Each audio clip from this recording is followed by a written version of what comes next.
Ngayon naman idol, pag-usapan natin ang hindi ma-delete na video.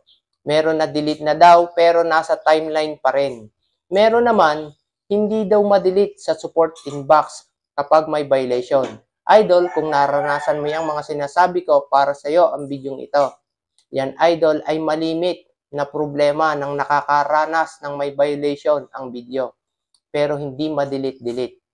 Yung iba naman, alam nila kung paano madidelete. Kaya lang, sobrang dami nang naipost, tinatamad nang mag-swipe para hanapin ang mga video na gustong i-delete. Ito na po ang sagot, idol, para ma-delete mo na rin ang video mo na maaring may violation. Open mo ang Facebook mo at i-click mo ang profile. Pagkatapos, i-click mo itong 3 dots sa kanan at i-click mo itong Manage Post. Dito, makikita mo na agad ang mga post mo. Kahit video man yan o kasama na rin ang mga na-share mo. Ngayon, kung nakita mo na agad ang post na gusto mong i-delete, i-click mo lang. Pagkatapos, click mo lang itong hugis trash can sa ibaba para ma-delete. Pero kung lumang post ang hahanapin mo para ma-delete mo, ito mga step na gawin mo, idol. Click mo itong filters sa kaliwa. Pagkatapos, i-click mo itong today. Dito, idol, ikaw ang magseset ng date para makita mo agad ang post na gusto mong i-delete. Make sure lang na alam mo ang date kung kailan mo na i-post para mabilis mong makita. Pero kung hindi mo sigurado ang date, kahit yung month kung kailan mo na i-post ang iyong video, mabilis mo na ito makikita. Okay, sample natin. Dito, i-click natin itong year. Pili tayo kung ano year natin na i-post.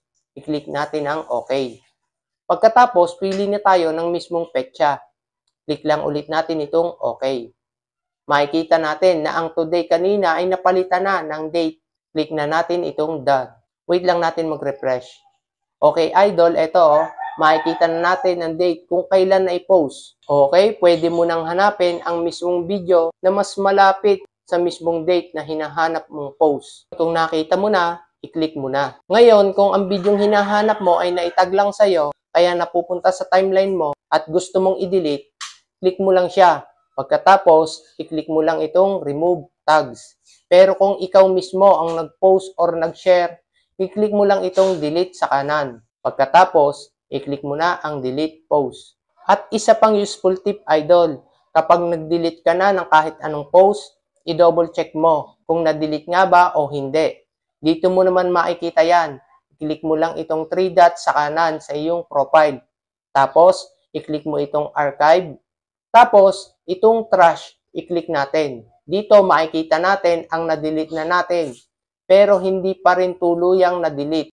Kasi 30 days pa siya bago tuluyang ma-delete. Nandito pa rin yan sa trash. Para ma-delete, click mo itong 3 dots sa kanan at i-click mo lang itong delete.